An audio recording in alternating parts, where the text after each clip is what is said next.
for the last few weeks, I've been wanting to share a video about compassion and my growth with compassion for people that I don't particularly like. So I've been wanting to do a compassion post. And then I haven't yet watched the Oscars, but of course, like anyone with any type of access to the internet, I witnessed this lap around the world, right? In real time almost, I guess, in different languages, various apps and platforms. So I've been troubled by the fact that someone went out of their way in a public event to assault a host of the event who was hired to make jokes about the people at the event because his partner didn't like the joke that was said about them. I'm really disturbed by that, like truly, truly disturbed. And I wanted to work that into my monologue or my conversation about compassion. So the main themes today in this post are love, compassion, and character. So as I meander throughout the stories, just know that my ties that bind are love, compassion, and character. So I want to start with this, and I'm gonna try and share my desktop because I queued up items to share. And how do we do this? I queued up items, but I did not. Here we go.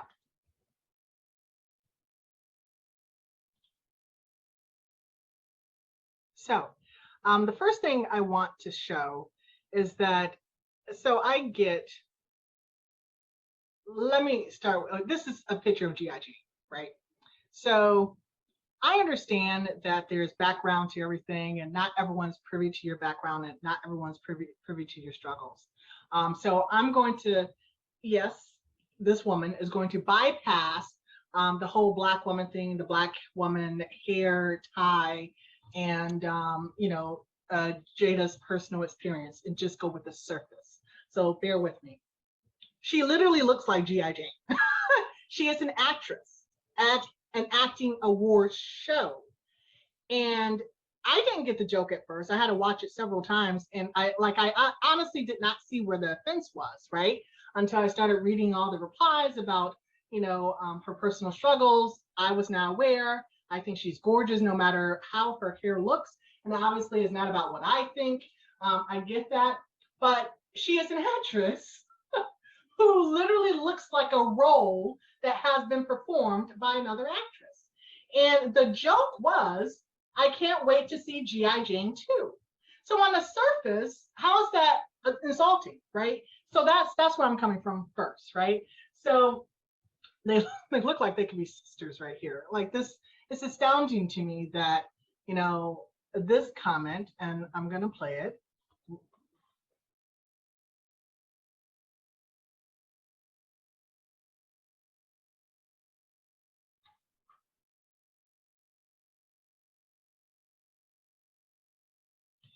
So this is where I'm gonna stop it. Now, Jada obviously didn't like the joke. It's obvious. And this is another thing I want to share. Women are more than capable of speaking up for themselves. They are more than able and capable of voicing their displeasure or showcasing their displeasure. And Jada's eyes said it all.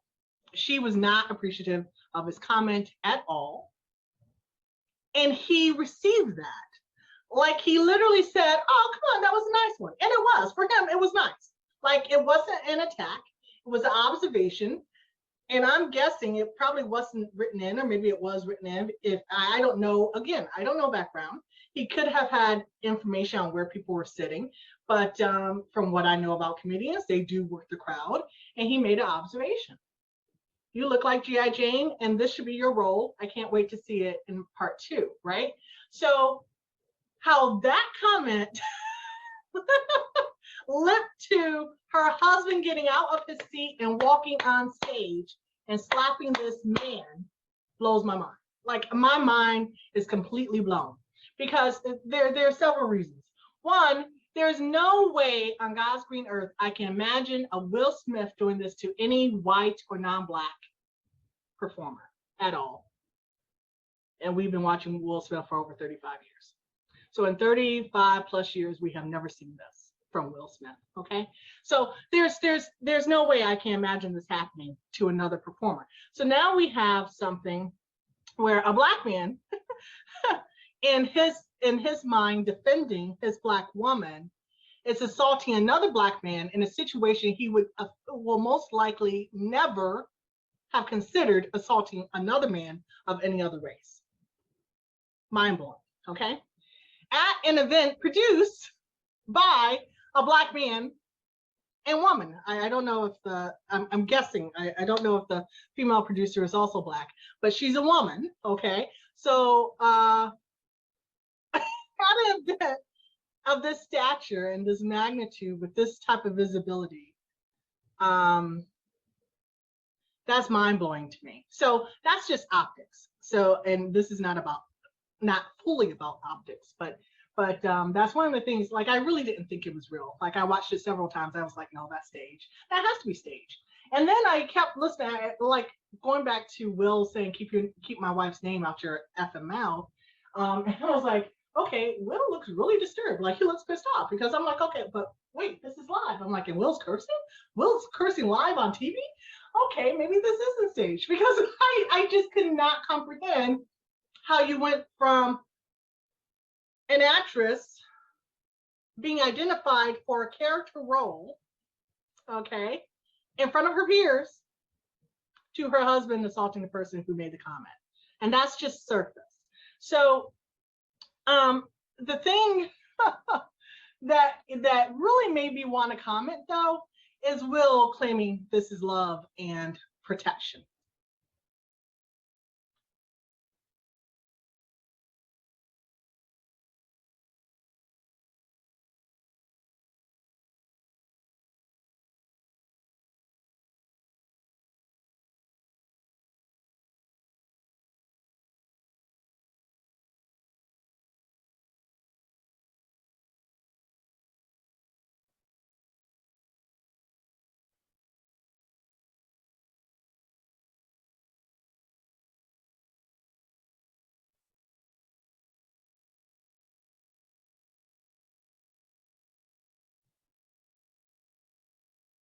Okay, so yeah, the vessel of love is what got me.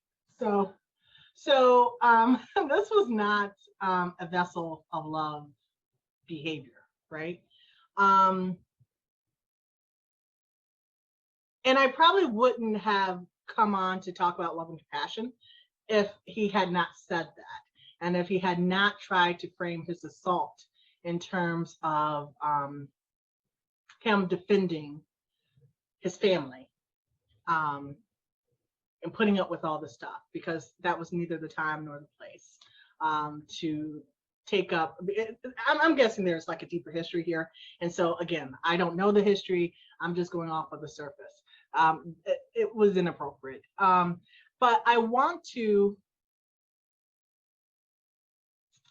share an expression of love that had me in tears, because this is what love looks like.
Okay, so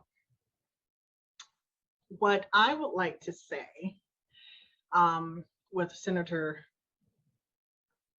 Booker and Judge Jackson is that when Cory Booker, throughout his questioning or his commentary on Judge Jackson, he said, there are things you can't say.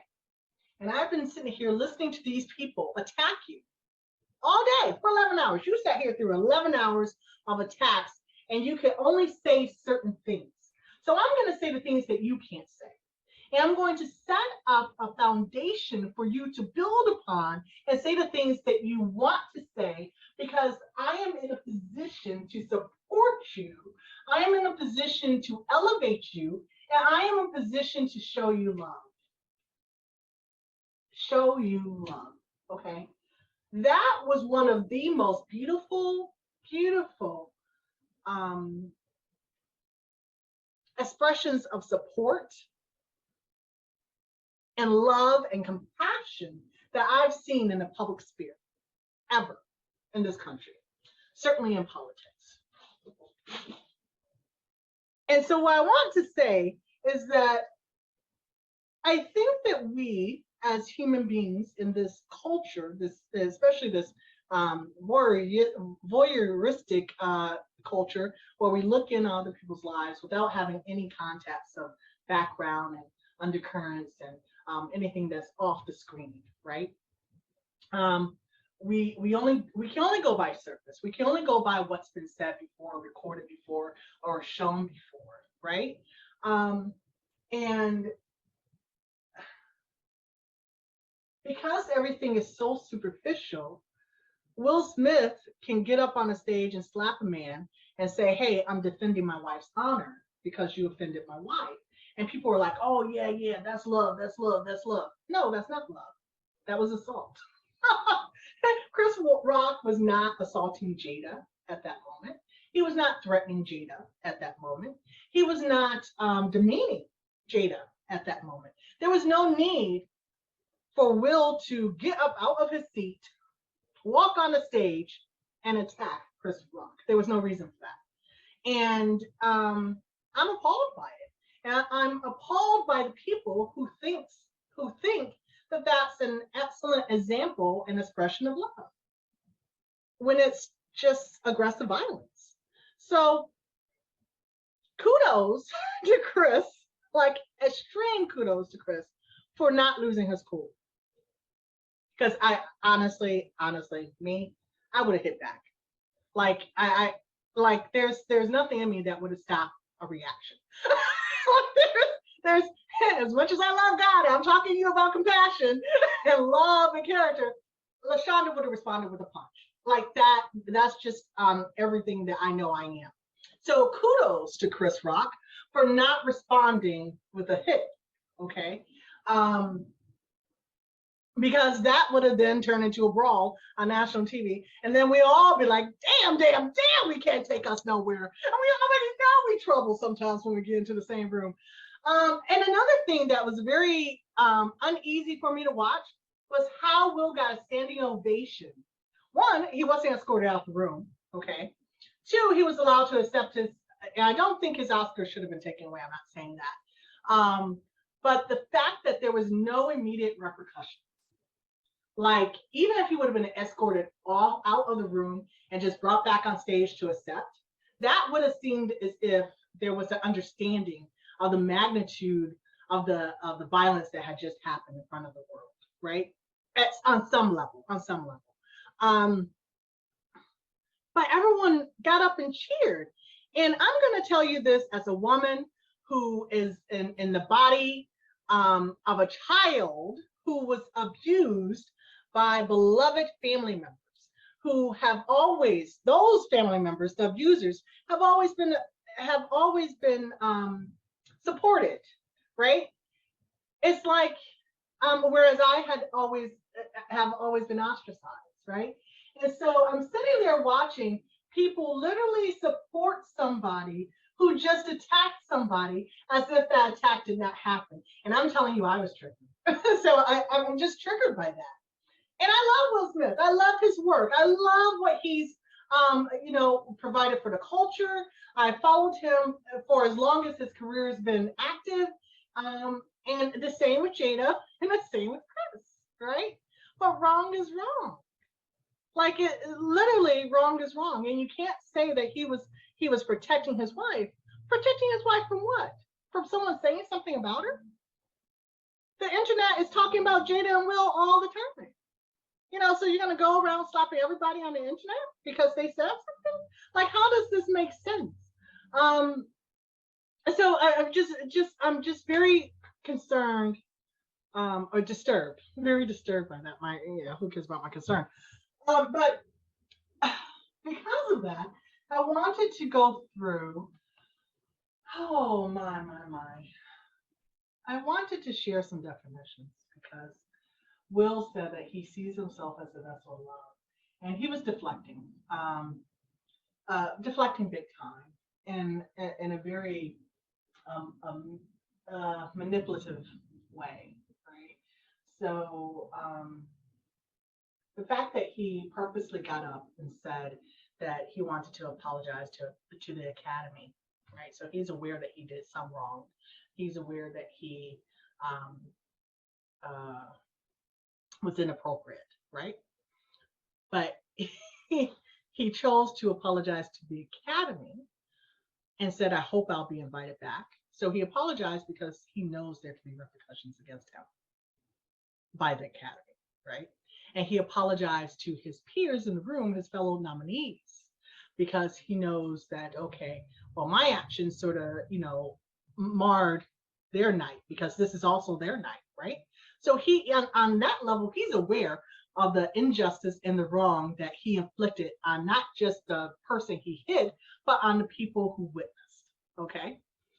But he did not apologize to the person he hit, to the person he wronged, right?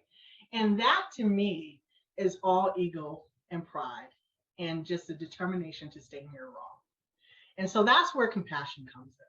And that's where I'm thinking, if he had, like, there's so many different layers to this, but if Will had any true compassion, he would have put himself in Chris's position, right?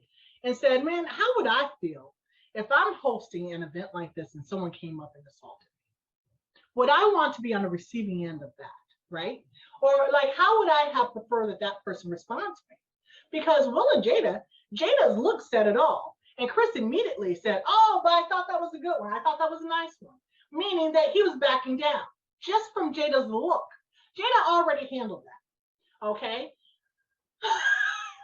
Like, go back and watch the tape. Jada rolled her eyes and she was like, she huffed. And Chris was like, oh no, like he knew he messed up because Jada's response said, you fucked up here. That's what it said. And he was like, I thought that was a nice one. And he was about to move on, and here comes Will, right? So it was unnecessary. As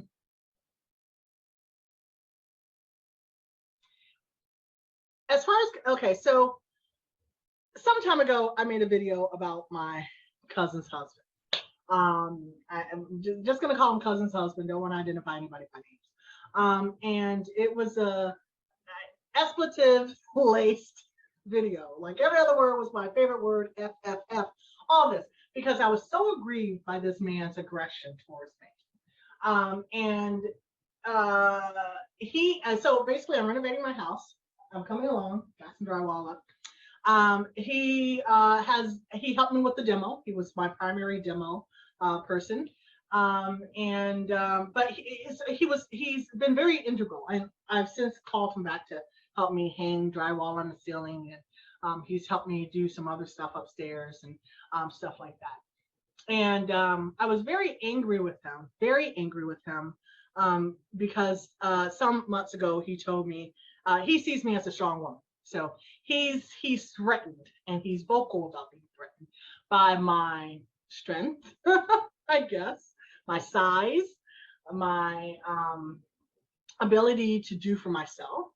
And he made a comment at one point that, he's like, you're slinging all this stuff around, bags of trash and, concrete and stuff to toss out the window for the trash and stuff like that.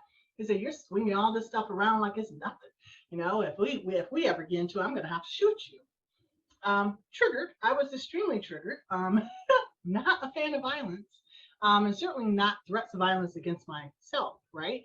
And so I told, I was just like, okay, we need to take a break because I'm not comfortable with someone thinking and telling me that they would literally have to pull a gun on me in order to have an upper hand for a fight that shouldn't even be a consideration.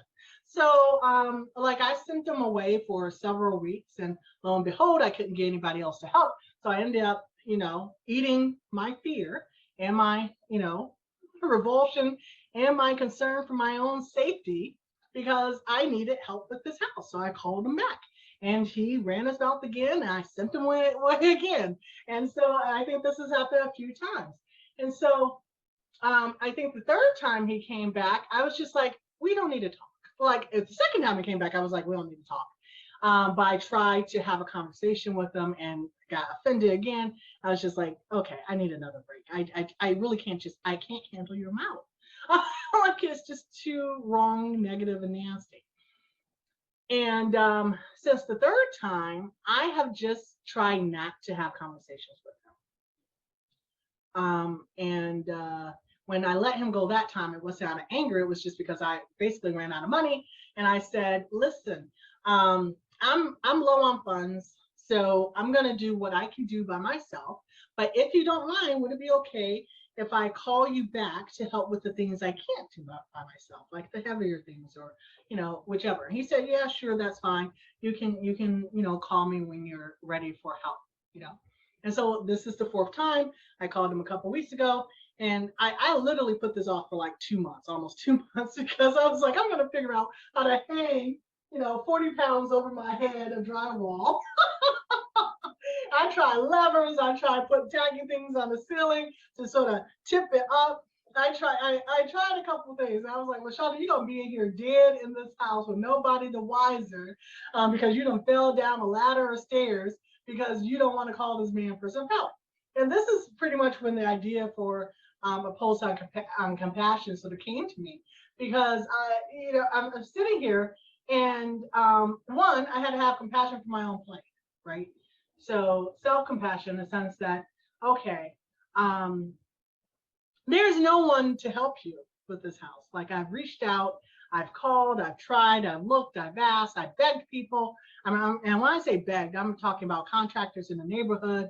I can't tell you how many people have come through this house to give me bids, but they didn't show up for work, or they didn't follow up on a bid to actually give the bid. They'll do the walkthrough, but they wouldn't come do the work or actually tell me how much they'll charge or any of that.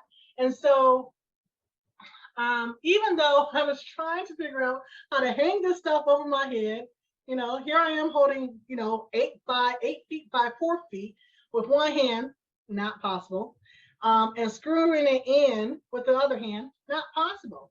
And so I called him up. I said, listen, I need your help again. And I tried to avoid that call with all my might. I put it off as long as I could, but I really need to progress with the house. So I called him up and I said, hey, I just need to hang some drywall. I'm just wondering if you would mind coming to help me get this on the ceiling. Oh, no problem. I can come later today. Really? I mean, like I wasn't expecting you that soon, but sure. And he came. I think we did one room and a part of a bathroom in the few hours he was here the first day. And he's been coming back a couple hours for the last week or two. And we've been going room by room. And now we're working in this big room. And this big room is more than halfway done. And this room is like about 8 feet by 24 feet. So we, over my head is not done, but he's helping with that. And so where the compassion comes in is like, okay, here's a man, a person, a human being that I don't like. I don't like him. He knows I don't like him. He may think that, I'm acting, playing hard to get or something, but his character is so negative and nasty and so opposed to everything that I believe in and everything that I understand to be kind and pleasant that there's nothing in me that can like him. And so what my struggle has been with him and dealing with him and accepting help from him is to look for things that I can interact with him on. And as I said, I've stopped having regular conversations with him because of the way he takes the conversations. Like they always turn to violence. Like I don't understand that. And so I get uncomfortable. I'm like, okay, like even just the other day, he was talking about a friend of his, a female friend of his, and her husband. And he said, yeah, I told her I'm going to have to shoot her and blah, blah, blah. And I said, you know what? Like, why are you always talking about shooting people? I don't understand. Like just a regular conversation. And I think we were watching the confirmation hearing. So we're watching a confirmation hearing of a judge, and he's still talking about shooting women. And I'm just sitting here like, I don't understand how the conversation comes to that, how the conversation always comes to violence against women, And I actually mentioned to him, I said, what really impressed me about Cory Booker standing up for this woman, and at the time during the confirmation, there were other Black men speaking up for Judge Jackson, and I was like, this is heartwarming to me. I said, Cory Booker to open up a floodgate where these Black men are coming out and holding this woman up. And I said, and this is something you don't see, where Black men come out and actually raise up a Black woman. And he chuckled. I said, yeah, that chuckle says you know exactly what I'm talking about. He goes, yeah, we don't need to do all of that. See what I'm saying? Well, we don't need to do all that. You know what? Well, what we need to support you for. I say, yeah, and that's why that's impressive. I'm glad you understand exactly what I'm talking about. And so this is why I can't have too many conversations with them. I just have to, hand me that screwdriver. Can you drill your hole now? Okay, are you in position? Like it's just straight. Okay, thank you for your time today. Have a great one. And that's where I have to keep it. And so knowing all that, that's just background. So knowing all that, it's been difficult to continue interacting.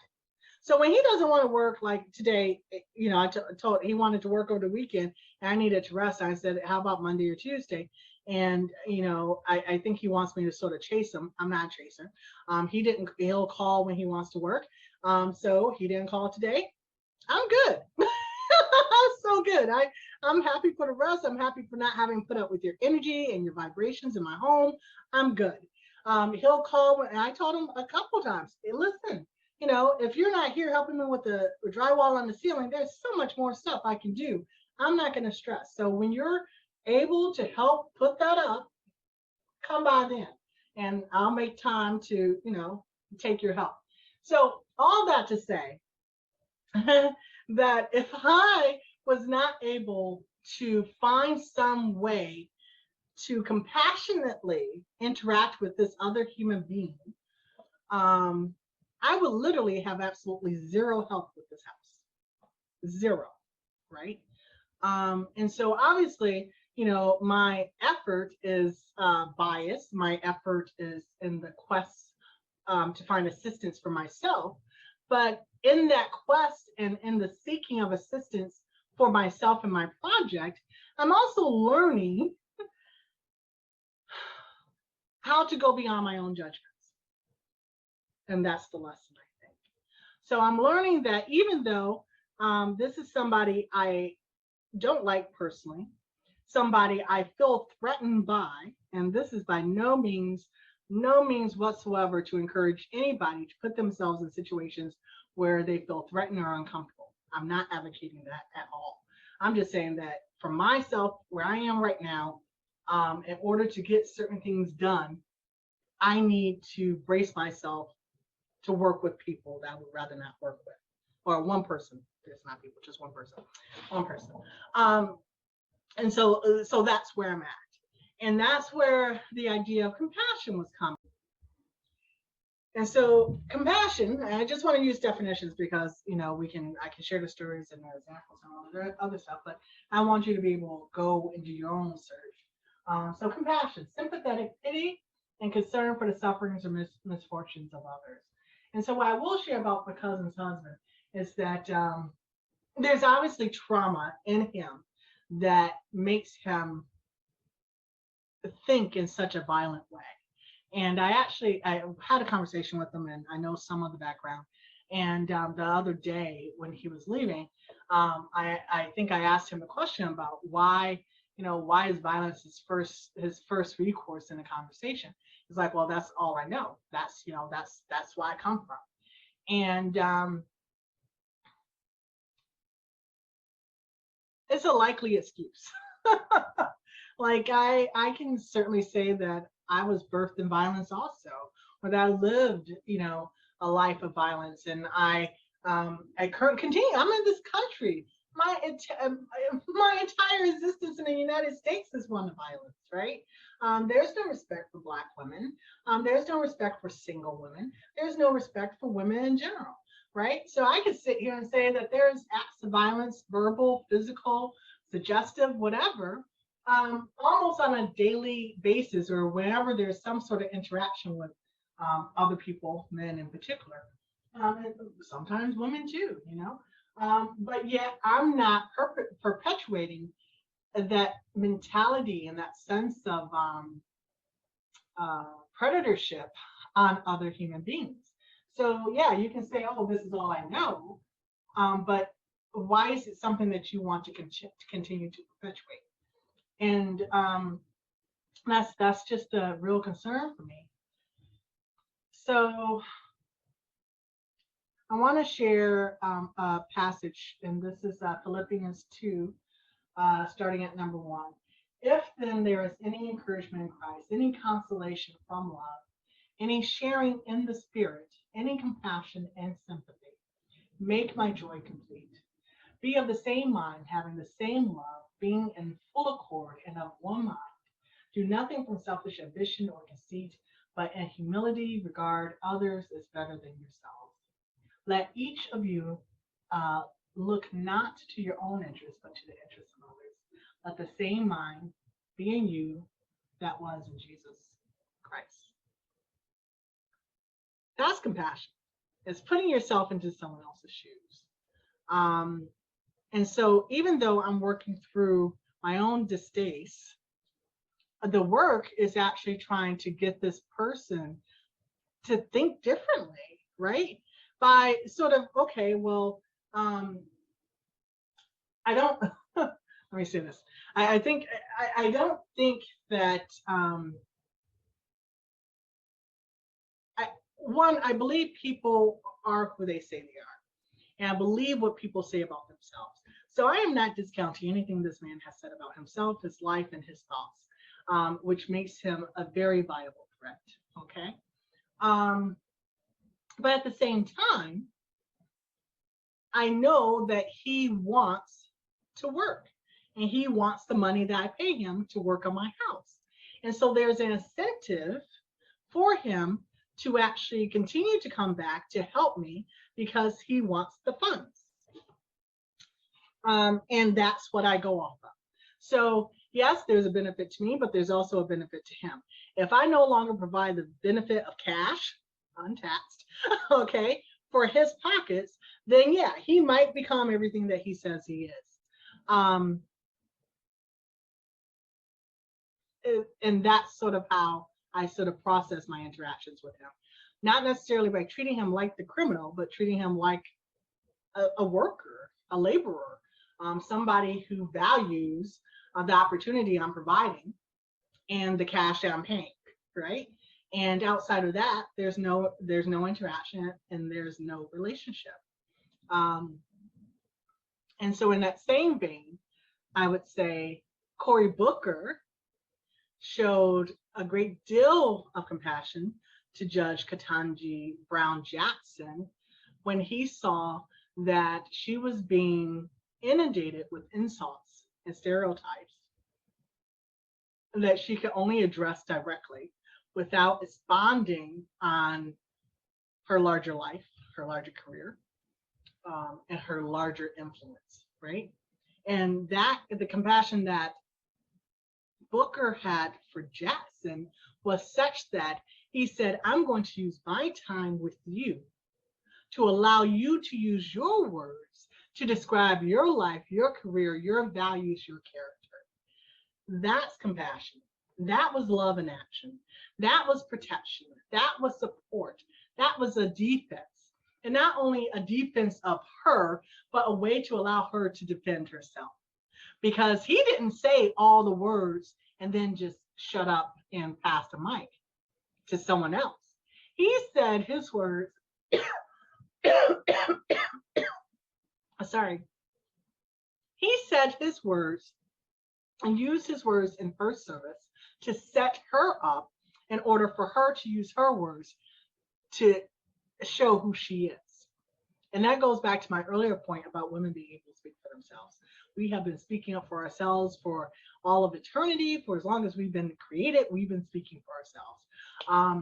And we've been doing it quite well, right?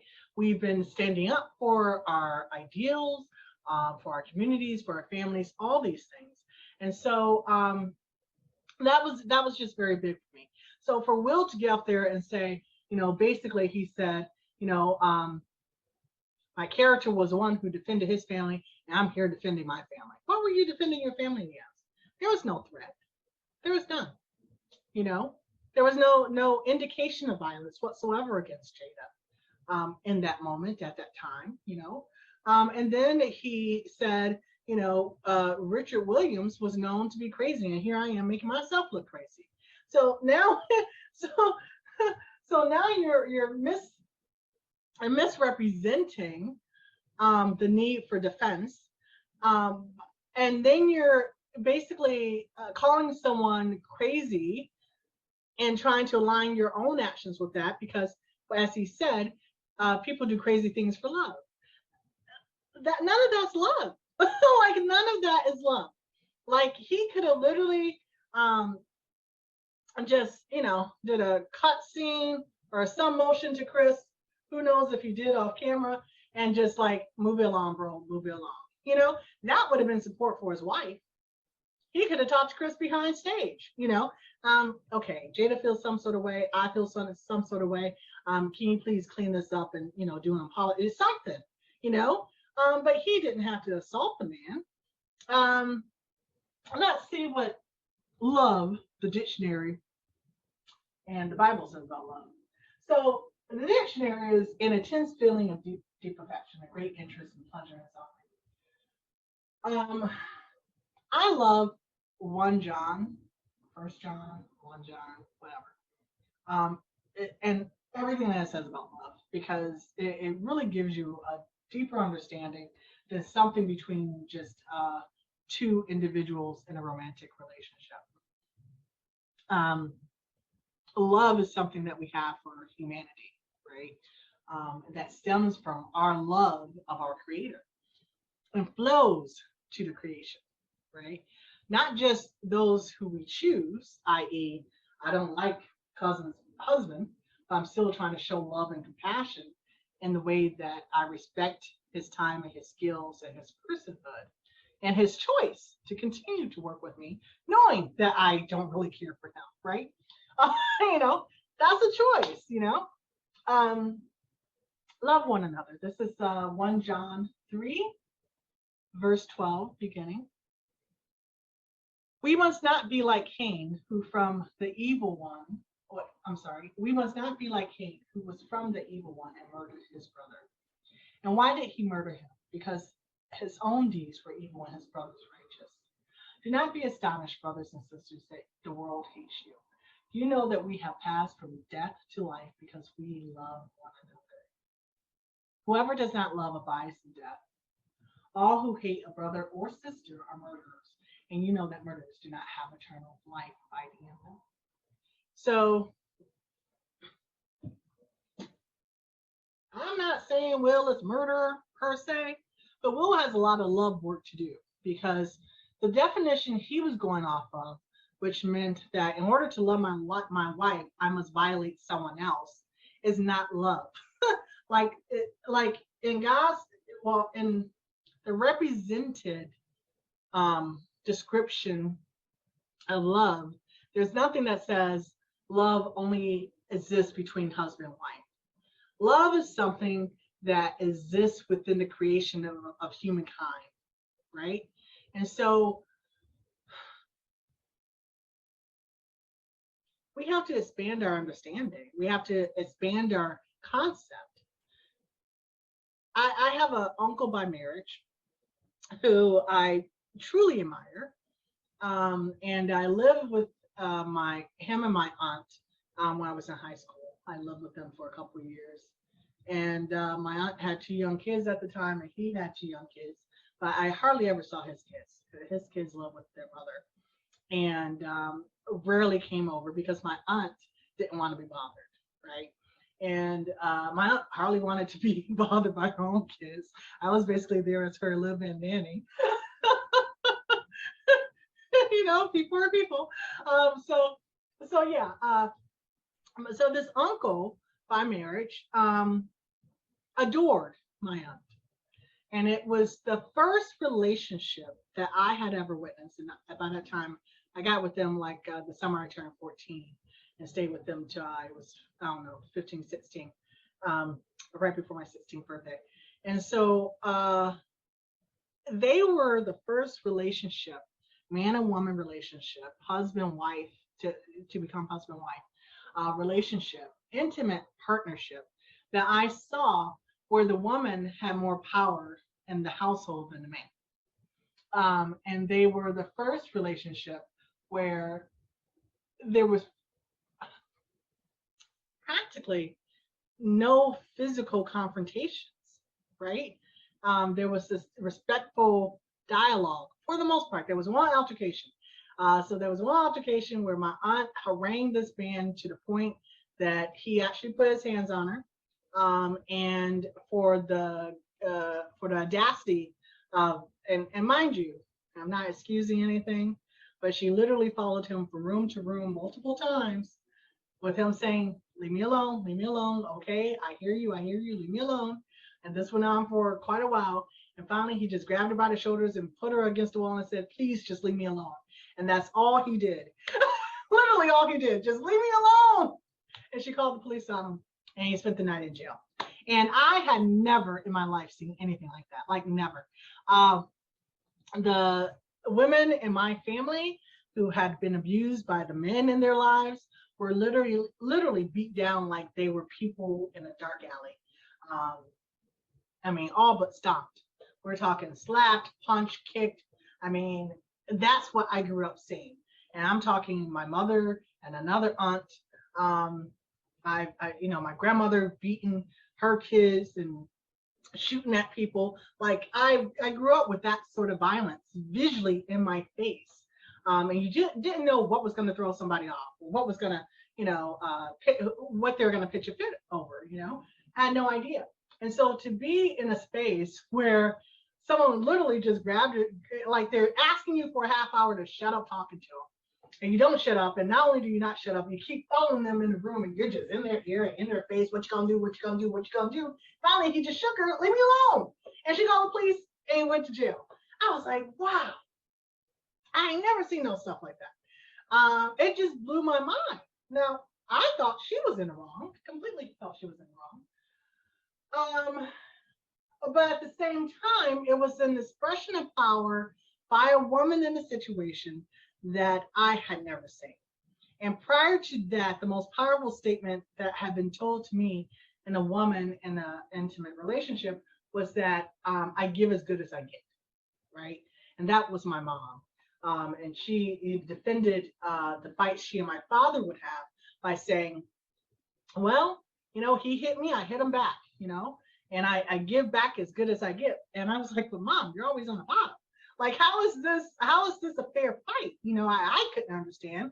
I'm sure I probably tried jumping on his back a few times to pull him off of her. Oh, what am I, 7, 10, what am I going to do with a grown man attacking my mom, So these are the things that sort of stand out. So this aunt and uncle were particularly, and made a particular impression upon me. And my uncle, never touched her again.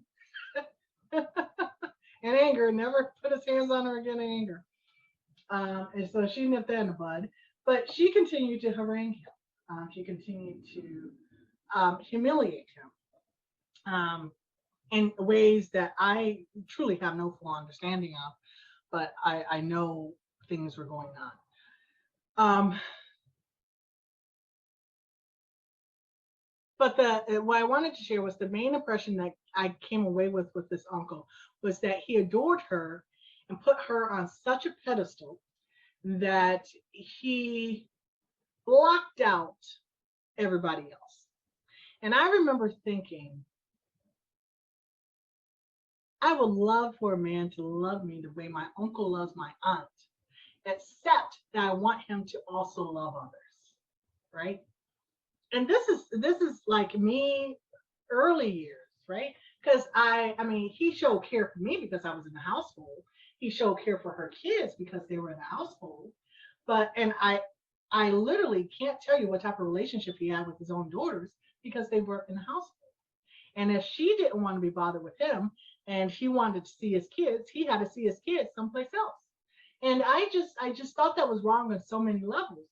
And I'm like, if this man is literally caring for your kids and your niece, I'm not even your child, but he's caring for me like I'm his own. And you can't find that same love in you to care for and to welcome his own children, his children. And he allowed her to do that because he wanted to make her happy. And so the only flaw in the love that he had for her that I saw was that he loved her to the exclusion of others. And I know a lot of y'all are like, what's wrong with that? What's wrong with that is that that's not true love. It's just not. Because if you can't love, like love for humanity is greater than a love for just one person. And I'm not saying that, the love that you have for your spouse should be the same love that you have for your neighbor and for your children and for your parents. I'm not saying that. But when you love your spouse, you don't stop loving your parents. You ideally don't stop loving your children, right? You don't stop loving your friends. Like love is this thing that grows and expands. And you should be able to, if you are truly practicing love, to love one person and another person and another person and another person and another person for who they are, right? Where they're at. And it should not be loving one person to the harm of another person, or to the exclusion of another person, or to the detriment of another person. That's not love. That's idolatry. It's idolatry, So if you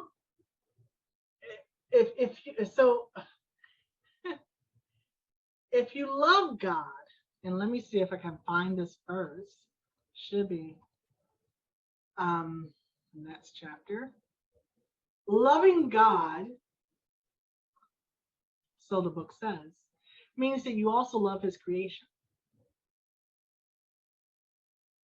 We cannot love God if we don't love his creation, right? So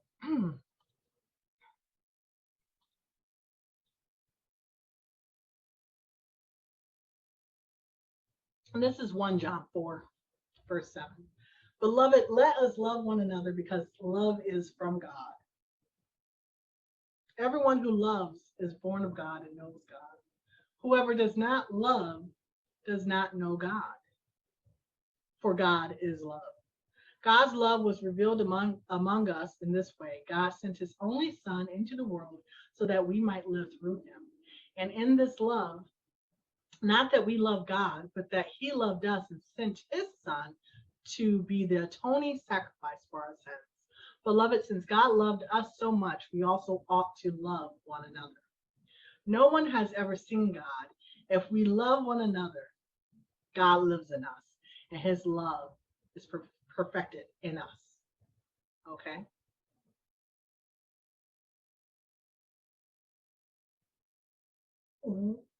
We act as if we are the creators of love, as if we once we come into this passionate um, romance stage of life, or when we have tender affections for particular people, that that's when love is created. But love, love is created before we were even created. Love, we begin in love by God's own self manifestation, right? So we are not giving necessarily of ourselves. We're giving of the creator that is within us. And that's how you can know that thing is love and that that thing is not love. Because if you would not walk up on a stage and slap yourself the way that Will Smith slapped this man, then you shouldn't be slapping that man, right? So if you are truly connected to the God within you, to the creator within you, to the spirit of love within you, you will seek to do no harm to another living being. It's just that simple. You would seek to do no harm because you would recognize in that other person the God that who is also in you. And that's what love, that's love. I mean, honestly, I'm going to stop here because there's nothing else to add to it. And so if you are confused as to how to stand up for someone you love and care for who may have been hurt by a comment by anybody, know that assaulting that person should not be your first recourse. Know that a compassionate confrontation or a compassionate word should be your first recourse. I appreciate your work, but that was not the look. My boo over here, she was real hurt. We need some amends. What's amends, Jada? Whatever Jada says, whatever. Just keep my name out your mouth. Those are amends. Never speak my name in public again. Okay, I got you. I got you. Okay. This culture is so toxic. It's just so very toxic. So I just want to say,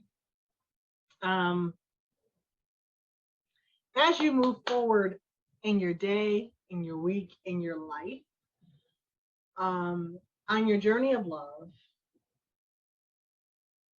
try to put yourself in the shoes of the people you are interacting with to better understand where they are coming from and where you are going, right? So for the cousin's husband that I shared about, I can listen to his words in my ear in present day and know that they're connected to something in his past. And the knowing that he is a product of all his life choices and all the responses he's had to things in his life, the way I choose to respond is what's going to project me into my future, right? So if I respond as if he's not worthy of my compassion, he's not worthy of my understanding, he's not worthy of my love of humanity.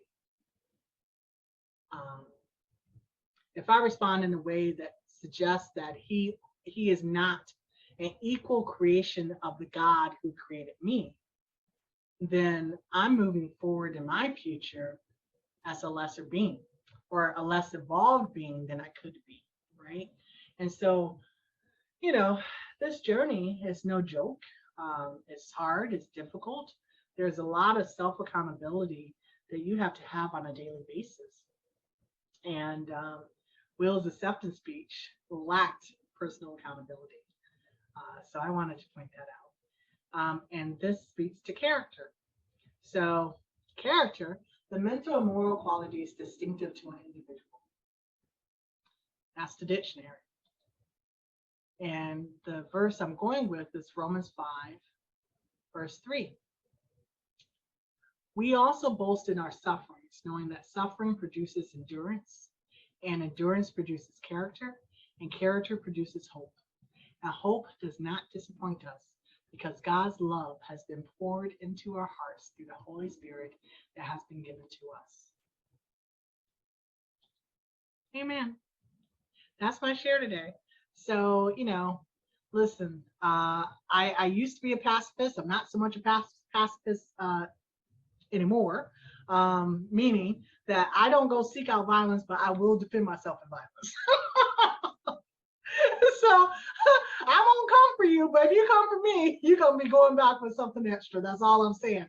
But yeah, other than that, don't start nothing, won't be nothing. And about not starting nothing, I mean, it goes beyond words. If people are just talking, and people talk, this is the way of the world, this is the way of people, we run our mouths. And that was literally Chris's job that night. He was doing his job. And he was doing something he's been doing for years and that he has done to that same crowd numerous times, right? So it's not like, it was out of the ordinary. And I just don't think it deserved the response that it got. So love, compassion, character. I hope you, sort of think about those elements and how they apply to your life and how you want them to apply to your life moving forward. So to God be the glory.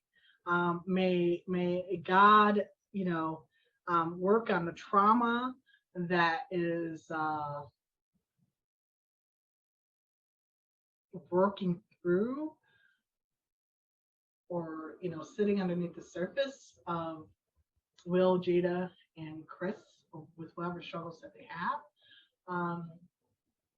And hopefully, listen, I just pray that we become better human beings. And we can become better human beings by working on ourselves as individuals and conduits of God's love, or God's essence, God's nature, God's being. And the more we work on that, the better we can be as participants in society, right? People who don't seek to hurt other people because someone we know and love may have been offended or hurt, or because we ourselves are offended or hurt. And I've been working on that all my life, not to strike even when I'm hurt, to sort of sit back and think of how I can grow from something, I can learn from something, how I can move forward from something. So this is what it is. Thanks for listening. To God be the glory. Continue blessings to all of you on your walk. Be blessed as you go. Thank you.